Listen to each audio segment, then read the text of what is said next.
आज के इस लेक्चर में हम कुछ इंपॉर्टेंट टर्म्स पढ़ने वाले हैं और इनमें से कुछ टर्म्स जो हैं आपकी मैग्नेटिक मटेरियल से भी रिलेटेड है। सबसे पहले मैग्नेटिक मटेरियल क्या होता है?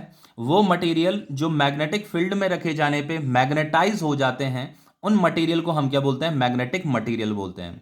मैग्नेटिक मटेरियल के जो आपके एग्जाम्पल हैं वो हैं आयरन, स्टील, कोबाल्ट, निकल। ठीक है, ये क्या होते हैं? आपके मैग्नेटिक मटेरियल होते हैं जिन्हें अगर आप मैग्नेटिक फील्ड में रखते हो तो मैग्नेटिक फील्ड में रखे जाने पर वो मैग्नेटाइज हो जाते हैं।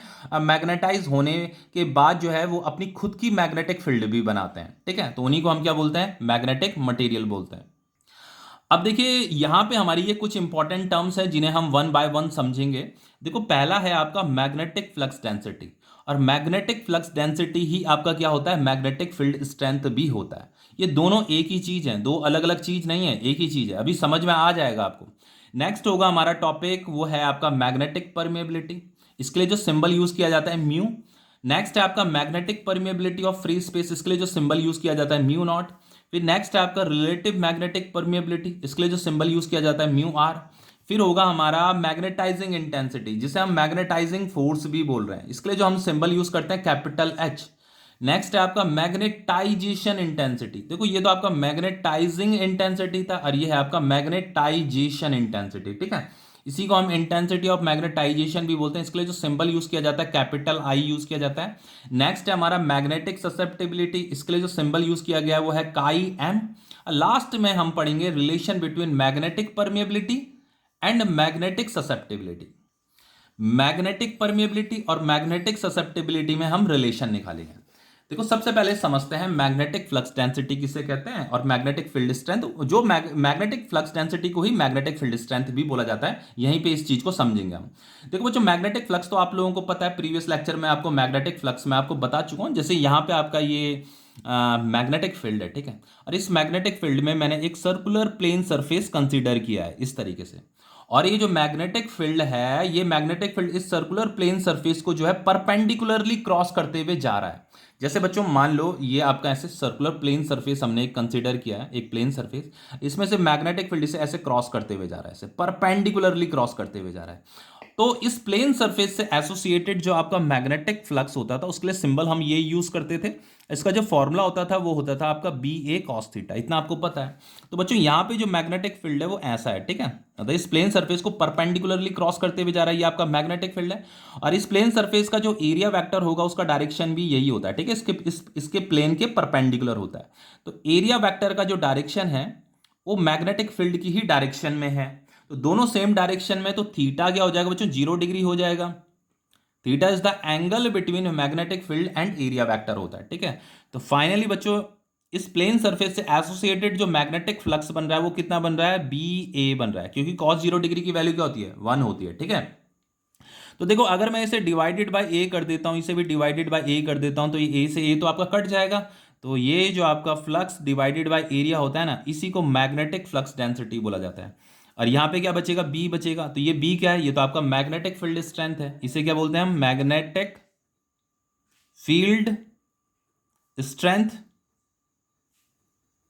और ये क्या है आपका? ये इसे बोला जाता है मैग्नेटिक फ्लक्स डेंसिटी। यही तो आपका मैग्नेटिक फ्लक्स डेंसिटी है, यहीं पे लिख देता हूं, मैग्नेटिक फ्लक्स डेंसिटी, ठीक है। इसका जो एसआई यूनिट होता है, मैग्नेटिक फ्लक्स डेंसिटी का जो एसआई यूनिट होता है वो होता है आपका वेबर पर मीटर स्क्वायर, और टेस्ला भी होता है। तो वो जो टेस्ला इसलिए होता है क्योंकि मैग्नेटिक फ्लक्स डेंसिटी को हम मैग्नेटिक फील्ड स्ट्रेंथ भी बोलते हैं। तो मैग्नेटिक फील्ड स्ट्रेंथ का जो एसआई यूनिट होता है वो तो टेस्ला होता है, ठीक है। और बच्चों, ये जो magnetic flux divided by area ना, तो मैग्नेटिक फ्लक्स का जो एसआई यूनिट होता है वो होता है आपका वेबर, और इसका जो एसआई यूनिट होता है वो होता है मीटर स्क्वायर। तो ये हो गया आपका weber per metre square, weber per metre square. तो ये भी आपको नॉलेज में रखना है, ठीक है। किसी भी मैग्नेटिक फील्ड का जो एसआई यूनिट होता है वो टेस्ला भी होता है, वेबर पर मीटर स्क्वायर भी होता है। उसी तरीके से किसी भी मैग्नेटिक फ्लक्स डेंसिटी का SI unit weber per metre square भी होता है और टेस्ला भी होता है। अब देखिए, नेक्स्ट है आपका मैग्नेटिक परमेबिलिटी ऑफ मटेरियल। फिर हम magnetic permeability of free space भी पढ़ेंगे, और फिर हम relative magnetic permeability of material भी पढ़ेंगे। इसके लिए जो सिंबल यूज किया जाता है वो म्यू यूज किया जाता है, इसके लिए जो सिंबल है वो है आपका म्यू नॉट। इसके लिए जो सिंबल यूज किया जाता है वो होता है आपका म्यू आर।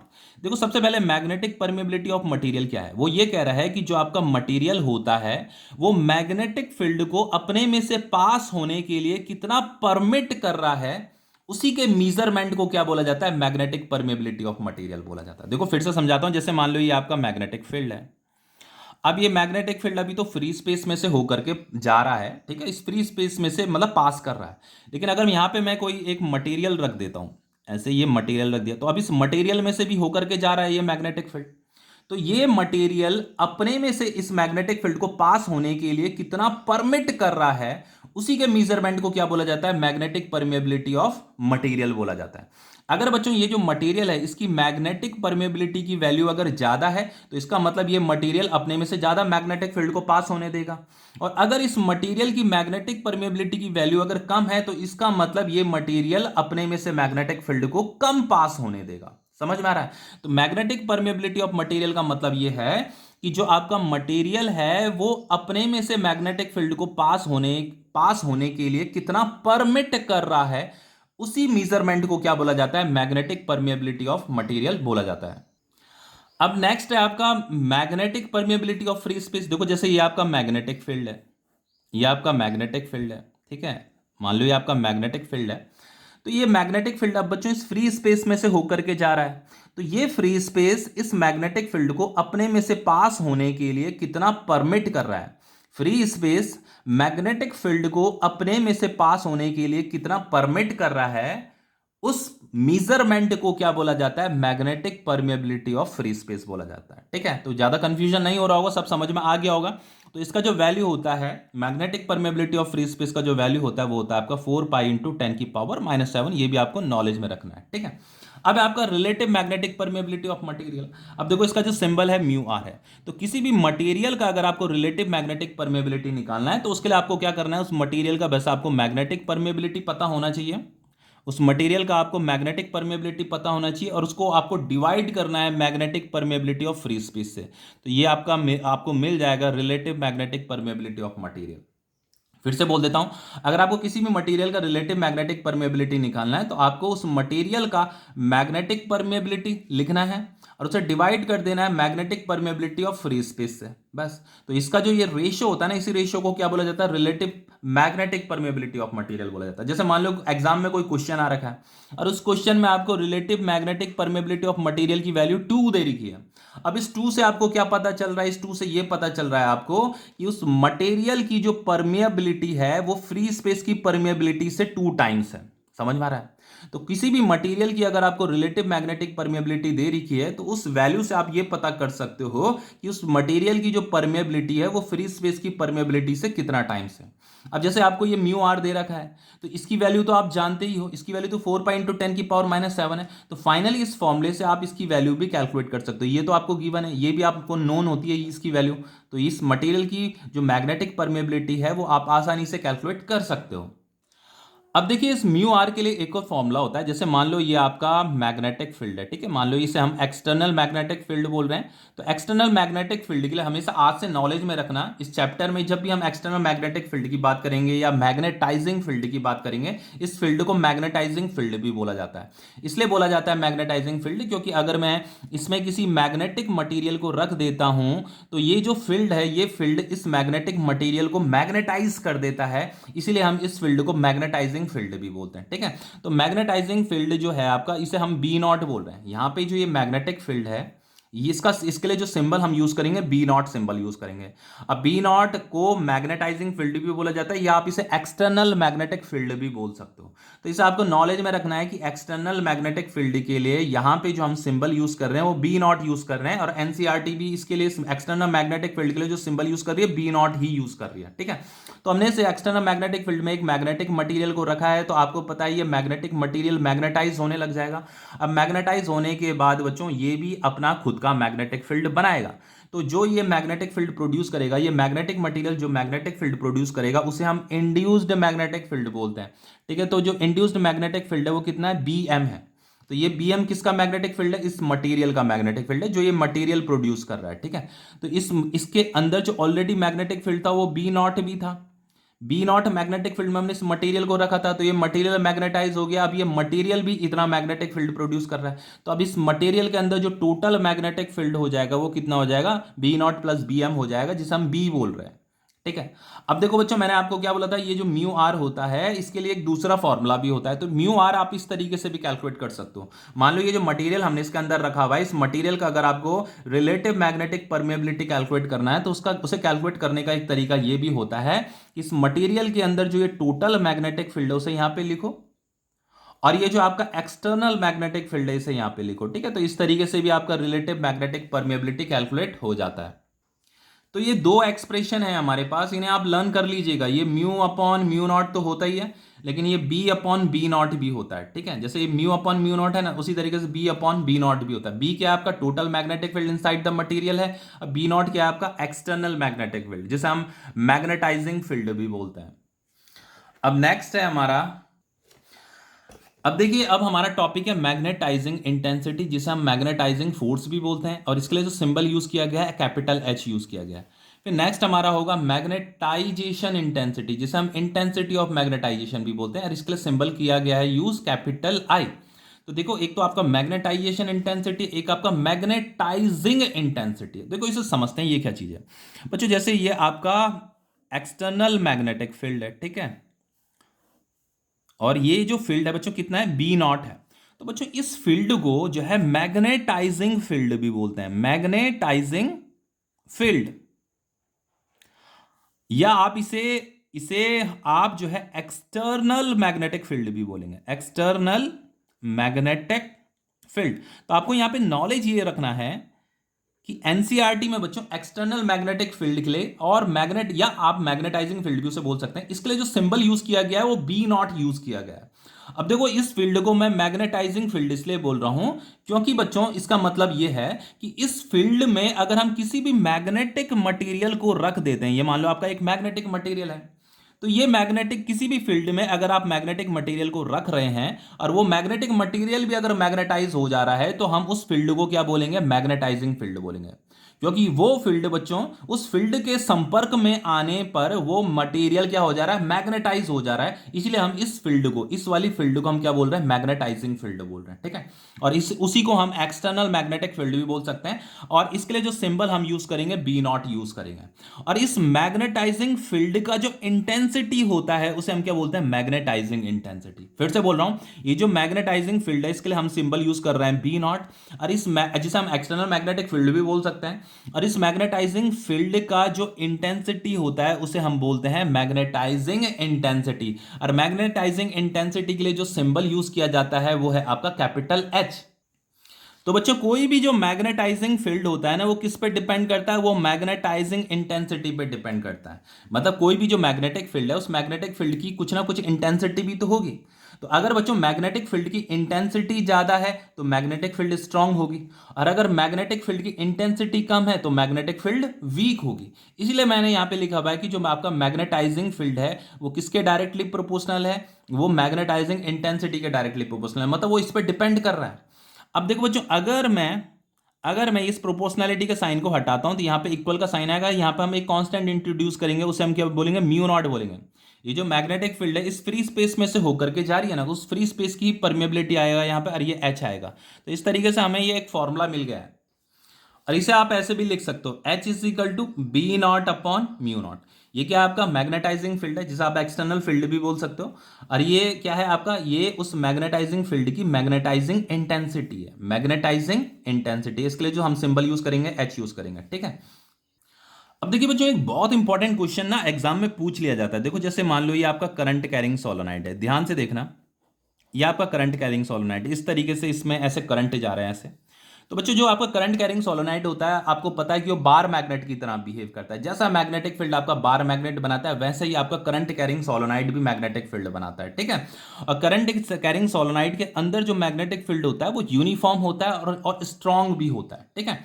अब देखो बच्चों, जैसे इसमें करंट ऐसे है ना, ऐसे, तो यहां से इधर से देखोगे तो करंट ऐसे आपको क्लॉकवाइज दिखाई देगा, तो इसका मतलब ये आपका साउथ पोल है, और ये वाला आपका क्या है, नॉर्थ पोल है। ठीक है।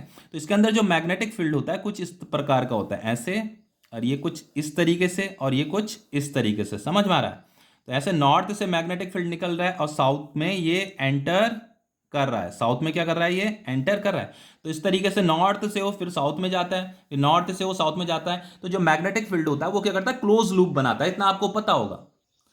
इस सोलोनाइड के अंदर जो मैग्नेटिक फील्ड है उसे हम बोल रहे हैं बी नॉट, उसे हम क्या बोल रहे हैं, बी नॉट। मतलब ये आपका एक मैग्नेटाइजिंग फील्ड है। मैंने आपको बोला बी नॉट का मतलब मैग्नेटाइजिंग फील्ड, या आप उसे एक्सटर्नल मैग्नेटिक फील्ड भी बोल सकते हैं।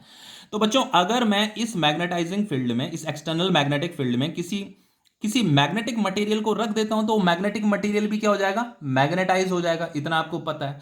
तो बच्चों इस बी नॉट के लिए जो फॉर्मूला होता था वो क्या होता था आपका, म्यू नॉट एन इंटू आई होता था। बच्चों जब मैंने सोलोनाइट, देखो प्रीवियस चैप्टर में मैंने सोलोनाइट के लिए हमने डेरिवेशन डिराइव किया था ना, कि सोलोनाइट के अंदर जो मैग्नेटिक फील्ड होती है वो इतनी होती है, म्यू नॉट एन इंटू आई, याद आ रहा है कुछ। तो ये एक्सप्रेशन तो हमने डिराइव किया है प्रीवियस चैप्टर में। और फाइनली बी नॉट का मैंने फॉर्मूला यहाँ पे ये भी बताया है आपको, म्यू नॉट इंटू एच। तो इक्वेशन फर्स्ट है, ये आपकी इक्वेशन सेकंड। अब इसे कंपेयर कीजिए, देखो म्यू नॉट यहाँ पे भी है, म्यू नॉट यहाँ पे भी है, तो एच इज इक्वल टू क्या हो गया, एन इंटू आई हो गया। समझ में आ रहा, जैसे यहाँ पे मैंने लिखा आपका B nought is equal to क्या, आपका mu not an into I. अब बी नॉट की जगह मैं यहाँ पे म्यू नॉट इंटू एच लिख दो, is equal to mu not an into I. तो म्यू नॉट से म्यू नॉट कट गया, तो एच इज इक्वल टू क्या आ रहा है आपका, एन इंटू आई। तो कई बार एग्जाम में ऐसे पूछ लेता है बच्चों, आपको करंट कैरिंग सोलोनाइड दे देगा और उस करंट कैरिंग सोलोनाइड का जो है आपसे मैग्नेटाइजिंग इंटेंसिटी पूछ लेगा। ये एच क्या है, ये आपका मैग्नेटाइजिंग इंटेंसिटी है। तो फिर आप उसका मैग्नेटाइजिंग इंटेंसिटी कैसे निकालोगे भाई, ये फॉर्मूला आपको पता होना चाहिए ना, एन इंटू आई। और एनसीईआरटी में सेम टू सेम ऐसा ही क्वेश्चन दे भी रखा है एनसीईआरटी एग्जाम्पल में, ठीक है। तो किसी भी सोलोनाइड के लिए जो उसका मैग्नेटाइजिंग इंटेंसिटी होता है वो कितना होता है, एन इंटू आई होता है। एन का मतलब क्या है यहाँ पे, एन का मतलब नंबर ऑफ टर्न्स नहीं होता है, एन का मतलब number of turns per unit length होता है। जैसे एन का मतलब होता है total number of turns divided by total length होता है। टोटल नंबर ऑफ टर्न्स को हम कैपिटल एन से डिनोट करते हैं, ठीक है। तो सोलोनाइड में जो भी टोटल नंबर ऑफ टर्न्स होंगे, जो भी टोटल लेंथ होगी, इन दोनों को डिवाइड करोगे तो आपको number of turns per unit length मिल जाएगा। तो स्मॉल एन का मतलब क्या है, number of turns per unit length. अब देखिए नेक्स्ट है हमारा मैग्नेटाइजेशन इंटेंसिटी, जिसे हम इंटेंसिटी ऑफ मैग्नेटाइजेशन भी बोलते हैं। तो सबसे पहली बात, ये मैग्नेटाइजेशन इंटेंसिटी क्या होता है बच्चों, ये इंटेंसिटी उस मैग्नेटिक फील्ड की इंटेंसिटी होती है जो मैग्नेटिक फील्ड मैग्नेटाइजेशन की वजह से प्रोड्यूस हो रही है। फिर से बोल देता हूं, ये इंटेंसिटी उस मैग्नेटिक फील्ड की इंटेंसिटी होती है जो मैग्नेटिक फील्ड मैग्नेटाइजेशन की वजह से प्रोड्यूस हो रही है। देखो समझाता हूं, जैसे बच्चों ये आपका एक्सटर्नल मैग्नेटिक फील्ड है, तो इस एक्सटर्नल मैग्नेटिक फील्ड को हम बी नॉट बोल रहे हैं। इसके अंदर हमने एक मैग्नेटिक मटेरियल को रख दिया है, तो ये मैग्नेटिक मटेरियल को जब आप इस एक्सटर्नल मैग्नेटिक फील्ड में रखोगे तो ये भी, इसमें मैग्नेटाइजेशन आने लग जाएगा। तो मैग्नेटाइजेशन मतलब ये मैग्नेटाइज होने लग जाएगा, इसमें इस मैग्नेटिक मटेरियल में मैग्नेटाइजेशन आने लग जाएगा। तो मैग्नेटाइजेशन की वजह से बच्चों ये भी अपना खुद का मैग्नेटिक फील्ड प्रोड्यूस करेगा। तो ये मैग्नेटिक मटेरियल जो खुद का मैग्नेटिक फील्ड प्रोड्यूस कर रहा है वो इतना मैग्नेटिक फील्ड प्रोड्यूस कर रहा है बीएम, और इसे हम बोलते हैं इंड्यूस्ड मैग्नेटिक फील्ड। और इसके अंदर ऑलरेडी जो मैग्नेटिक फील्ड था वो बी नॉट था, ये एक्सटर्नल मैग्नेटिक फील्ड। तो अब इसके अंदर जो टोटल मैग्नेटिक फील्ड हो गया वो अब कितना हो गया, बी हो गया। तो बच्चों ये जो आपका इंड्यूस्ड मैग्नेटिक फील्ड है ना, इसी की जो इंटेंसिटी होगी उसी को हम मैग्नेटाइजेशन इंटेंसिटी बोलते हैं, ठीक है। देखिए ये तो आपका एक्सटर्नल मैग्नेटिक फील्ड है बी नॉट, और ये आपका इंड्यूस्ड मैग्नेटिक फील्ड है। तो ये जो एक्सटर्नल मैग्नेटिक फील्ड की जो इंटेंसिटी होती है ना, उसे तो हम बोलते हैं मैग्नेटाइजिंग इंटेंसिटी, क्योंकि इस एक्सटर्नल मैग्नेटिक फील्ड में किसी भी मटेरियल को मैग्नेटाइज करने की क्षमता होती है, इसीलिए उसकी इंटेंसिटी को हम मैग्नेटाइजिंग इंटेंसिटी बोलते हैं। समझ में आ रहा है। और ये हमने इस एक्सटर्नल मैग्नेटिक फील्ड में जब मटेरियल को रखा तो ये मटेरियल भी, इस मटेरियल में मैग्नेटाइजेशन आने लग जाता है, जिसकी वजह से ये मटेरियल भी अब अपना खुद का मैग्नेटिक फील्ड प्रोड्यूस कर रहा है। तो ये जो इंड्यूस्ड, इसी को इंड्यूस्ड मैग्नेटिक फील्ड बोला जाता है। इस इंड्यूस्ड मैग्नेटिक फील्ड की जो इंटेंसिटी होती है उसे हम मैग्नेटाइजेशन इंटेंसिटी बोलते हैं। बस सिंपल इतना ही है। और जो बच्चों मैग्नेटाइजेशन इंटेंसिटी होता है उसका जो सिंबल है वो कैपिटल आई है। तो हम ये कह सकते हैं बच्चों कि ये जो इंड्यूस्ड मैग्नेटिक फील्ड है ये किसके डायरेक्टली प्रोपोर्शनल होगा, मैग्नेटाइजेशन इंटेंसिटी के डायरेक्टली प्रोपोर्शनल होगा। इंड्यूस्ड मैग्नेटिक फील्ड की जो इंटेंसिटी है उसी को मैग्नेटाइजेशन इंटेंसिटी बोलते हैं। कंफ्यूज होने वाली कोई बात नहीं है। इंटेंसिटी ज्यादा होगी तो मैग्नेटिक फील्ड भी ज्यादा होगी, इंटेंसिटी कम होगी तो मैग्नेटिक फील्ड भी कम होगी, ठीक है। अब उसी तरीके से बच्चों ये B M is equal to, proportionality का साइन हटेगा, यहां पे क्या आएगा, म्यू आएगा, म्यू नॉट इंटू आई आएगा। अब कुछ बच्चे कंफ्यूज हो रहे होंगे, सर यहां पे ये म्यू नॉट क्यों आया है, म्यू क्यों नहीं आया। बच्चों यहां पे जो परमेबिलिटी लिया गया है, फ्री स्पेस का परमेबिलिटी लिया गया है, इस मटेरियल का परमेबिलिटी यहां पे नहीं आएगा। पता है क्यों नहीं आएगा? देखो बताता हूं। ये जो मैग्नेटिक फील्ड है बच्चों, इस मैग्नेटिक फील्ड को कौन प्रोड्यूस कर रहा है? ये मटेरियल प्रोड्यूस कर रहा है ना, क्योंकि ये मटेरियल मैग्नेटाइज, इस मटेरियल में मैग्नेटाइजेशन आ गया है। तो मैग्नेटाइज होने के बाद जो है ये मटेरियल क्या करेगा? मैग्नेटिक फील्ड प्रोड्यूस करेगा। तो बच्चों ये मटेरियल कभी भी अपने खुद के मैग्नेटिक फील्ड को रेजिस्ट नहीं करेगा, अपोज नहीं करेगा। इसीलिए यहां पे इस मटेरियल का परमेबिलिटी नहीं आएगा। यहां पे किसका परमेबिलिटी आएगा? फ्री स्पेस का परमेबिलिटी आएगा। क्योंकि बच्चों ये जो मैग्नेटिक फील्ड, इस ये मटेरियल जो जिस मैग्नेटिक फील्ड को प्रोड्यूस कर रहा है, उस मैग्नेटिक फील्ड को रेजिस्ट कौन कर रहा है? Magnetic permeability of free space उसे रेजिस्ट कर रहा है। ठीक है, इसलिए यहां पे फॉर्मूले में क्या आया है? मैग्नेटिक पर ये हमने magnetic permeability of free space को मैंने यहां पे ले रखा है। तो ये आपका इंड्यूस्ड मैग्नेटिक फील्ड है और ये आपका एक्सटर्नल मैग्नेटिक फील्ड है। एक्सटर्नल मैग्नेटिक फील्ड का जो इंटेंसिटी होता है उसका सिंबल होता है कैपिटल एच। इसे हम बोलते हैं मैग्नेटाइजिंग इंटेंसिटी। और इस फील्ड को अभी हम मैग्नेटाइजिंग फील्ड भी बोलते हैं और एक्सटर्नल फील्ड भी बोलते हैं। और ये आपका इंड्यूस्ड मैग्नेटिक फील्ड है, इसका जो इंटेंसिटी होता है उसे बोला जाता है मैग्नेटाइजेशन इंटेंसिटी। ठीक है ना, समझ में आ रहा है? तो I इज इक्वल टू बच्चों हम लिख सकते हैं B M divided by mu nought, ऐसे भी लिख सकते हैं। अब देखो बच्चों I के लिए एक और एक्सप्रेशन होता है, देखो बताता हूं आपको। जैसे बच्चों ये आपका जो मैग्नेटिक मटेरियल है, जब हम इसे मैग्नेटिक फील्ड में रखते हैं तो मैग्नेटाइज हो जाता है। तो मैग्नेटाइज होने के बाद ये मैग्नेटिक फील्ड प्रोड्यूस करेगा, मतलब ये एक मैग्नेट की तरह बिहेव कर रहा है ये मैग्नेटिक मटेरियल। तो बच्चों इसका नॉर्थ पोल भी होगा, इसका साउथ पोल भी होगा, मतलब इसमें नॉर्थ पोल साउथ पोल भी डेवलप हो जाएंगे। अब बच्चों इसका मैग्नेटिक मोमेंट भी होगा। तो इसका जो मैग्नेटिक मोमेंट का डायरेक्शन होता है वो ऑलवेज क्या होता है? फ्रॉम साउथ टू नॉर्थ होता है। तो ये इसका मैग्नेटिक डायपोल मोमेंट हो गया फ्रॉम साउथ टू नॉर्थ। तो बच्चों जो मैग्नेटिक डायपोल मोमेंट होता है डिवाइडेड बाय जो वॉल्यूम होता है ना इस मैग्नेटिक मटेरियल का, वॉल्यूम। तो magnetic dipole moment divided by volume भी क्या होता है? आपका मैग्नेटाइजेशन इंटेंसिटी होता है। मैग्नेटाइजेशन इंटेंसिटी के लिए ये भी आपका फॉर्मूला होता है और ये भी आपका फॉर्मूला होता है। इस तरीके से भी आपका मैग्नेटाइजेशन इंटेंसिटी कैलकुलेट हो जाता है। अब अगर हम मैग्नेटाइजेशन इंटेंसिटी की एसआई यूनिट की बात करें तो देखो बच्चों ये जो मैग्नेटिक डायपोल मोमेंट है इसका एसआई यूनिट तो एम्पियर मीटर स्क्वायर था और वॉल्यूम का जो एसआई यूनिट होता है मीटर की पावर 3 होता है। ठीक है, तो फाइनली इसका एसआई यूनिट कितना हो जाएगा बताओ? कितना हो जाएगा भाई? ये मीटर स्क्वायर, ये मीटर कट जाएगा आपका तो यहाँ नीचे 1 मीटर बचेगा ना। तो जो एसआई यूनिट हो जाएगा वो हो जाएगा आपका एम्पियर पर मीटर। तो ये जो मैग्नेटाइजेशन इंटेंसिटी है ये इसका एसआई यूनिट है। ठीक है, उसी तरीके से बच्चों देखो जैसे I is equal to M upon V है ना, तो ये आपका मैग्नेटिक डायपोल मोमेंट है। तो मैग्नेटिक डायपोल मोमेंट का फॉर्मूला क्या होता है? Pole strength into magnetic length.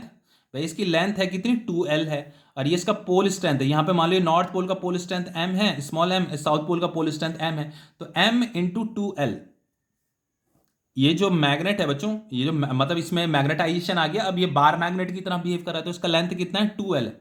तो m इंटू 2L को ही हम क्या बोलते हैं? मैग्नेटिक डायपोल मोमेंट बोलते हैं, डिवाइडेड बाय वॉल्यूम। तो वॉल्यूम कैसे निकालेंगे? वॉल्यूम बच्चों इसका लेंथ इंटू इसका एरिया ऑफ क्रॉस सेक्शन कितना? A है, तो A इंटू 2L क्या हो जाएगा आपका?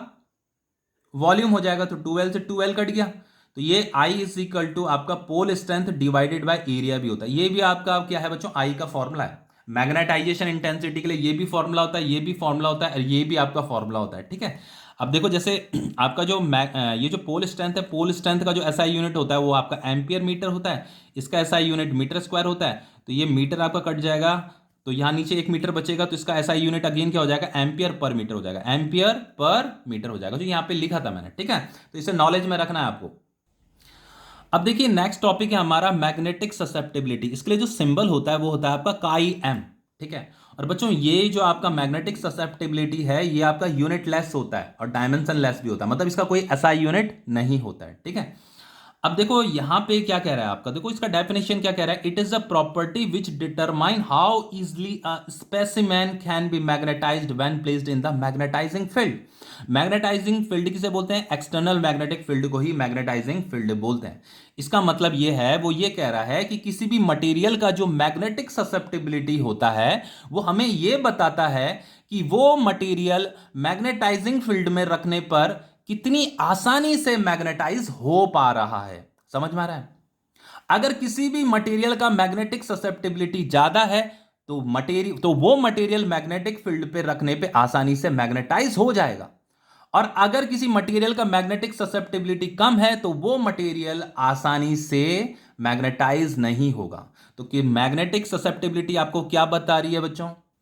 मैग्नेटिक ससेप्टेबिलिटी आपको यह बता रही है कि कोई भी मैग्नेटिक मटेरियल मैग्नेटाइजिंग फील्ड में रखे जाने पर कितनी आसानी से मैग्नेटाइज हो पा रहा है। ठीक है, किसी भी मटेरियल का अगर मैग्नेटिक ससेप्टेबिलिटी ज्यादा होता है तो वो मैग्नेटिक मटेरियल आसानी से मैग्नेटाइज होने लग जाता है मैग्नेटिक फील्ड में रखे जाने पर। ठीक है, और अगर उसका मैग्नेटिक ससेप्टेबिलिटी कम है तो वो आसानी से मैग्नेटाइज नहीं होगा। ठीक है, उसके लिए आपको स्ट्रॉन्ग मैग्नेटिक फील्ड अप्लाई करनी पड़ेगी, तब जाकर के वो मैग्नेटाइज होगा। ठीक है, अब देखो बच्चों, इसका सिंबल क्या है आपका, काई अहम है, और इसका जो फॉर्मूला होता है वो होता है आई अपॉन एच। बस यही इसका फॉर्मूला है, बाकी कुछ नहीं है बच्चों। आई क्या है आपका, आई है आपका मैग्नेटाइजेशन इंटेंसिटी, इंटेंसिटी। और एच क्या होता है, ये होता है आपका मैग्नेटाइजिंग इंटेंसिटी, मैग्नेटाइजिंग इंटेंसिटी। और इसका जो एसआई यूनिट है बच्चों, इसका एसआई यूनिट नहीं होता, मतलब ये यूनिट लेस है, no SI unit, no unit, no unit. ये आपका यूनिट लेस है और ये आपका डायमेंशन लेस भी है।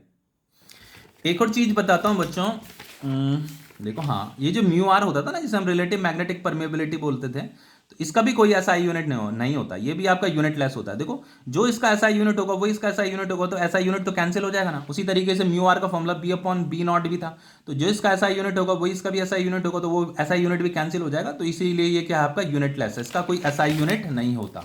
और ये जो काई एम है जिसे हम मैग्नेटिक ससेप्टिबिलिटी बोल रहे हैं, इसका भी कोई ऐसा यूनिट नहीं होता। अब देखिए, ये टॉपिक बहुत इंपॉर्टेंट है आपका, यहाँ ये टॉपिक का नाम है relation between magnetic permeability and magnetic susceptibility. देखो, उसके लिए हमने यहाँ पे एक करंट कैरिंग सोलोनाइड ले रखा है।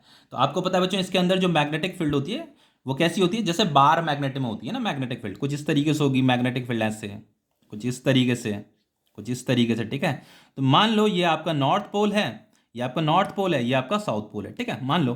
ठीक है, अब ज्यादा दिमाग लगाने की जरूरत नहीं है, बस ऐसे भी समझ सकते हो। देखो, ऐसे करंट ऐसे जा रहा है ना, तो यहाँ पे क्लॉकवाइज है करंट, तो जिस एंड से आपको क्लॉकवाइज दिख रहा है वो आपका साउथ पोल है और ये आपका नॉर्थ पोल है। बहुत सिंपल है। तो नॉर्थ पोल से ऐसे मैग्नेटिक फील्ड निकल रही होंगी और ऐसे घूमते हुए ये साउथ पोल में वापस लौट करके आ रही होंगी। समझ में आ रहा है? इस तरीके से। तो बच्चों, इस सोलोनाइड के अंदर जो मैग्नेटिक फील्ड होता है वो यूनिफॉर्म होता है और स्ट्रांग होता है। और इसके अंदर जो मैग्नेटिक फील्ड है उसके लिए जो हम सिंबल यूज कर रहे हैं वो बी नॉट, बी नॉट का मतलब मैग्नेटाइजिंग फील्ड, बी नॉट मतलब मैग्नेटाइजिंग फील्ड या एक्सटर्नल मैग्नेटिक फील्ड भी आप इसे बोल सकते हो। तो यहां पे बच्चों एक्सटर्नल मैग्नेटिक फील्ड के लिए जो सोर्स हम यूज कर रहे हैं वो सोर्स क्या है आपका, ये सोलोनाइड है। मतलब इस सोलोनाइड की मदद से ही हम इस एक्सटर्नल मैग्नेटिक फील्ड को यहां पे प्रोड्यूस कर रहे हैं। समझ में आ रहा है? अब बच्चों, ये जो मैग्नेटिक फील्ड है, इस मैग्नेटिक फील्ड में अगर मैं किसी मैग्नेटिक मटेरियल को रख देता हूं तो मैग्नेटिक मटेरियल भी मैग्नेटाइज होने लगेगा, और मैग्नेटाइजेशन के बाद जो है वो भी मैग्नेटिक फील्ड प्रोड्यूस करेगा। जैसे यहां पे आपका ये सोलोनाइड था ना, ये आपका सोलोनाइड था इस तरीके से। अब मैंने इसके अंदर क्या किया, एक मैग्नेटिक मटेरियल रख दिया। ठीक है, तो ये कुछ इस तरीके से मैग्नेटिक फील्ड बना रहा था ना, ये आपकी मैग्नेटिक फील्ड थी, इस तरीके से ये मैग्नेटिक फील्ड बना रहा था ऐसे, सॉरी, ऐसे अंदर की तरफ जाएगा। ये उसका साउथ था, ये उसका नॉर्थ पोल था। ठीक है, तो बच्चों इसके अंदर इस बार सॉरी सोलोनाइड के अंदर जो मैग्नेटिक फील्ड था तो वो तो बी नॉट था। अब इस बी नॉट मैग्नेटिक फील्ड में मैंने एक मैग्नेटिक मटेरियल को रख दिया है, तो मैग्नेटिक मटेरियल में भी मैग्नेटाइजेशन आ जाएगा। तो मैग्नेटाइजेशन आने के बाद वो भी मैग्नेटिक फील्ड बनाएगा। तो वो कितना मैग्नेटिक फील्ड बना रहा है, बी एम मैग्नेटिक फील्ड बना रहा है। कितना, बी एम, जिसे हम इंड्यूस्ड मैग्नेटिक फील्ड भी बोलते हैं। तो इसके अंदर अब जो टोटल मैग्नेटिक फील्ड होगी वो कितना होगा, B nought plus B M होगा, जिसे हम बी बोल रहे हैं। अब देखिए बच्चों, ये जो बी नॉट है, बी नॉट का फॉर्मूला क्या होगा, ये होगा आपका म्यू नॉट इंटू एच। ये तो मैं पीछे बता चुका हूं। इसके लिए फॉर्मूला, मैग्नेटाइजिंग फील्ड के लिए फॉर्मूला क्या होता है, म्यू नॉट इंटू एच। ये मैग्नेटाइजिंग फील्ड है, ये आपका मैग्नेटाइजिंग इंटेंसिटी है। उसी तरीके से इस बी एम के लिए फॉर्मूला क्या हो जाएगा, इस बी एम का फॉर्मूला होगा आपका म्यू नॉट इंटू आई। कुछ पता चल रहा है? पीछे बता चुका हूं मैं आपको यहाँ पे।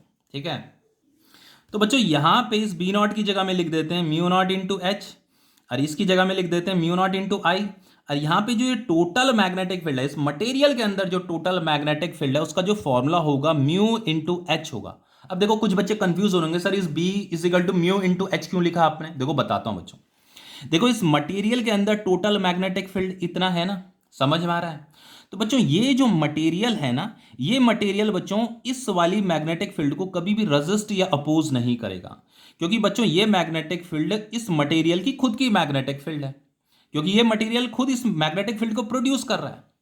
तो ये मटेरियल बच्चों इस टोटल मैग्नेटिक फील्ड में से इस मैग्नेटिक फील्ड को कभी भी रेजिस्ट या अपोज नहीं करेगा, सिर्फ इस वाली मैग्नेटिक फील्ड को रेजिस्ट करेगा। समझ में आ रहा है? इसीलिए बच्चों मैंने यहां पे H लिखा हुआ है। इस वाली मैग्नेटिक फील्ड की जो इंटेंसिटी होती है वो क्या होती है? H होती है। जो मैग्नेटाइजिंग फील्ड होता है, मैग्नेटाइजिंग फील्ड की इंटेंसिटी क्या होती है? H होती है। तो ये जो मटेरियल है बच्चों, इस मटेरियल के अंदर जो टोटल मैग्नेटिक फील्ड है, उस टोटल मैग्नेटिक फील्ड में से ये मटेरियल सिर्फ और सिर्फ इस वाली मैग्नेटिक फील्ड को ही अपोज कर रहा है, रेजिस्ट कर रहा है। इसीलिए बच्चों इस वाली मैग्नेटिक फील्ड की जो इंटेंसिटी है, जिसे हम मैग्नेटाइजिंग इंटेंसिटी बोलते हैं, वो यहां पे आएगा। समझ में आ रहा है? और बच्चों यहां पे म्यू क्यों आया? क्योंकि बच्चों ये जो मैग्नेटिक मटेरियल है ना, ये मैग्नेटिक मटेरियल क्या कर रहा है? इस वाली मैग्नेटिक फील्ड को क्या कर रहा है? अपोज कर रहा है। तो इसलिए यहां पे मैग्नेटिक मटेरियल का ही इंटेंसिटी आएगा। समझ, मैग्नेटिक मटेरियल का ही परमेबिलिटी आएगा, सॉरी। ये जो मटेरियल है बच्चों, ये मटेरियल इस टोटल मैग्नेटिक फील्ड में से ये वाली, तो मैग्नेटिक फील्ड तो उसकी खुद की मैग्नेटिक फील्ड है, तो ये मटेरियल इस वाली मैग्नेटिक फील्ड को तो फ्रीली जाने दे रहा होगा, इसे रोकने की कोशिश नहीं कर रहा होगा, इसे फ्रीली जाने दे रहा होगा। लेकिन बच्चों इस वाली मैग्नेटिक फील्ड को वो क्या कर रहा होगा? अपोज कर रहा होगा। इसीलिए यहाँ पे इस वाली मैग्नेटिक फील्ड की जो इंटेंसिटी थी ना, जिसे हम मैग्नेटाइजिंग इंटेंसिटी बोलते थे, वो आया था। और यहाँ पे म्यू इसलिए आया है क्योंकि ये जो मटेरियल है, इस मटेरियल का जो परमेबिलिटी है वो म्यू है। और ये जो परमेबिलिटी है, ये परमेबिलिटी ही क्या कर रहा है? इस मैग्नेटिक फील्ड को अपने में से पास होने के लिए जितना भी परमिट कर रहा है वो है, मतलब ये परमेबिलिटी। ठीक है। अब देखिए यहां पे ये जो म्यू है, देखो बताता हूं आपको। Mu R is equal to क्या होता था आपका? Mu R is equal to क्या होता था आपका? म्यू अपॉन म्यू नॉट होता था। तो म्यू इज इक्वल टू क्या हो जाएगा आपका? Mu are into mu nought हो जाएगा। तो इस म्यू की जगह में हम लिखेंगे mu are into mu naught. Mu are into mu not into h is equal to mu not into h is equal to mu not into I. तो यहां इसे लिखिए mu r mu naught h minus mu naught h is equal to mu not into I. तो यहां पे देखो ये mu naught h common आ जाएगा, ये हो गया आपका mu are minus one is equal to mu not into H. तो ये म्यू नॉट से म्यू नॉट आपका कट जाएगा आपका। ठीक है, एक मिस्टेक कर दी है यहाँ पे, ये आपका आई आएगा। ठीक है, यहाँ पे म्यू नॉट इंटू आई आएगा। ये जल्दबाजी में मैं कुछ भी लिख देता हूँ, ये इधर आ गया तो माइनस में आ जाएगा आपका, यहाँ म्यू नॉट इंटू आई है। ठीक है, तो ये म्यू नॉट से म्यू नॉट कट गया आपका। तो बच्चों ये हो जाएगा आपका h mu are minus one is equal to I. अब देखो यहाँ पे इसे मैं ऐसे लिख सकता हूँ, देखो ये हो जाएगा आपका आई अपॉन एच, एच को मैं इधर ला गया हूँ, इज इक्वल टू क्या आ गया आपका? Mu are minus one. तो आई अपॉन एच क्या होता है आपका? इसे बोलते हैं हम काई एम। देखो ना यहां पे बताया था आपको, ये काई एम क्या था बच्चों? मैग्नेटिक ससेप्टिबिलिटी का फॉर्मूला क्या था? आई अपॉन एस था। ठीक है, इसकी जगह में आपका काई एम हो जाएगा। तो काई एम इज इक्वल टू क्या हो गया आपका? म्यू आर माइनस वन हो गया। ठीक है, तो ये आपका रिलेशन हो गया है, chi M is equal to mu are minus one. ये आपको पता होना चाहिए। बाकी म्यू आर को आप इस तरीके से भी लिख सकते हो, म्यू अपॉन म्यू नॉट भी लिख सकते हो, ऐसे भी लिख सकते हो, mu upon mu not minus one ऐसे भी लिख सकते हो। ठीक है, तो ये टॉपिक आपका कंप्लीट हो गया है बच्चों।